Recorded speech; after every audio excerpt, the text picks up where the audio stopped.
U.S. Central Command said tonight that it launched self-defense strikes against Iran, following through on the president's promise to respond to Iran's downing of a U.S. Army Apache helicopter. That vow to retaliate came shortly after Energy Secretary Chris Wright claimed traffic in the Strait of Hormuz was, quote, rising meaningfully. Of course, that does not mean traffic is anywhere near normal levels. Just so to set the baseline for you, new data from the IMF shows a 7-day moving average of just 5 ship arrivals as of Sunday. That is down from more than 100 before the U.S. and Israel struck Iran in February. All of this comes less than a week after oil executives warned the White House energy prices could surge within weeks if Hormuz traffic does not return to normal. And oil inventories, the U.S. Energy Information Administration said today, well, they are approaching multi-decade lows. Joining me now is Max Chafkin, Bloomberg business journalist and host of Bloomberg's Everybody's Business podcast, and veteran Washington correspondent John Harwood. He's a distinguished fellow at Duke University and columnist for Zetail on Substack. John, I want to start with these warnings about oil inventories and potential price spikes. I get gas, okay, like everybody else in America. I filled up my tank just this past weekend. Part of me didn't fill it up. I put $85 in, and it didn't even get me to full. So how significant is this news, and what does it mean for everyday Americans, not the markets? Well, it's very significant because we know that even if the crisis in the Strait of Hormuz ended tomorrow, it's going to take a lot of time to replenish the oil shipments that have been held up. And one of the things that has helped constrain oil prices has been countries using stocks of oil that they had. And those stocks are now running low. So we're going to have effects of this for a long time to come, and it can't provide any comfort for American consumers to see that amid all this talk of we're going to have a ceasefire within a few days, and Donald Trump always seems to be on the verge of getting out of this fiasco that he's in, that an Iranian drone was able to shoot down an Apache helicopter and the United States had to respond, and all of that just suggests a drawn-out quagmire that is causing the administration to take on water politically. You know, Max, I asked John about the effect on the American people because I believe two things can be true at the same time, right? We've got these oil inventories hitting new lows, potential price spikes. John talks about the effect on the American consumers.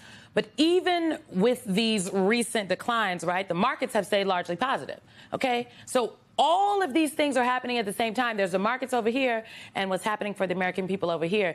Is this a sign that something is broken, or is this just how it is?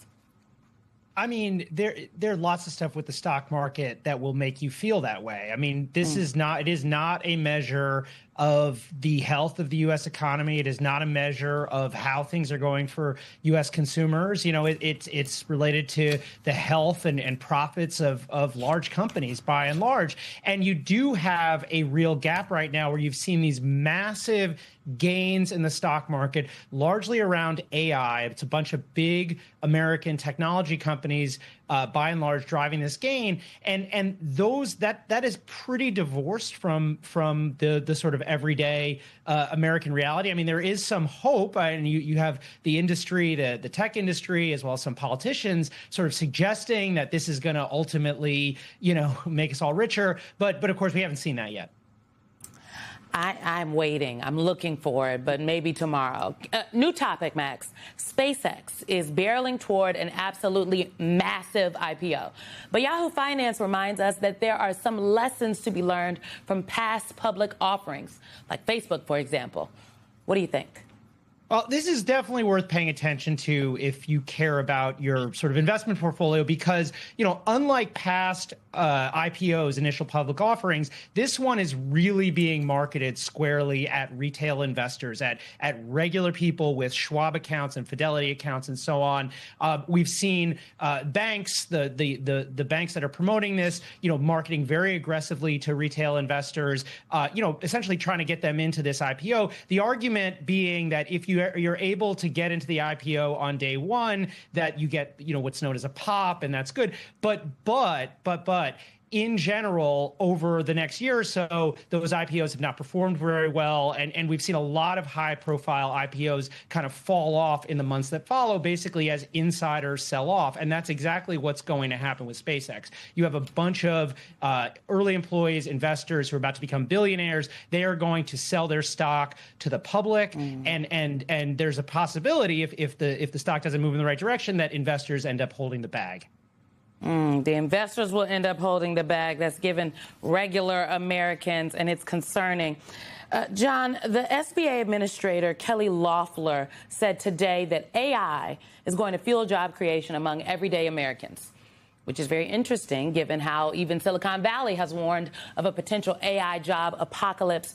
You were here with me on Friday where we talked extensively about AI.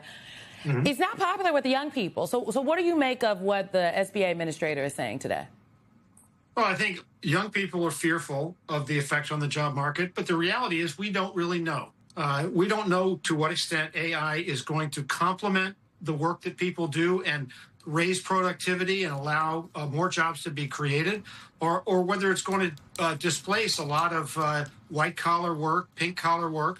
And so, the administration doesn't have a ton of credibility, but of course they're going to be talking this up. It is, as Max just indicated, fueling the rise in the markets.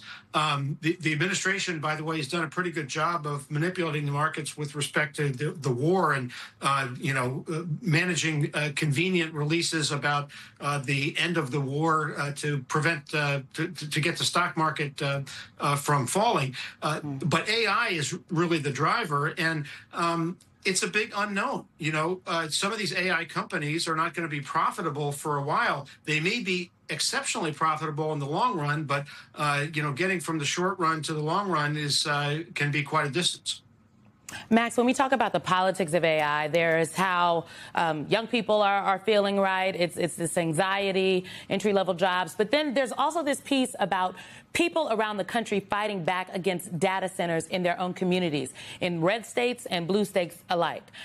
I think that it's going to be an issue in the midterms and beyond. But what say you?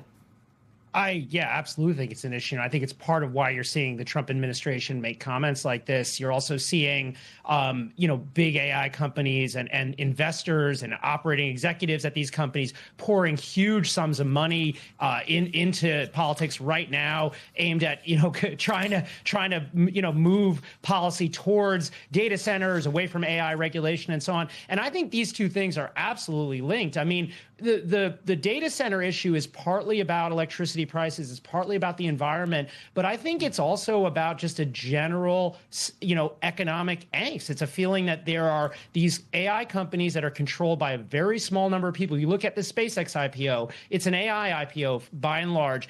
Elon Musk has 85% of the voting shares. So these are a handful of people controlling a lot of wealth and power.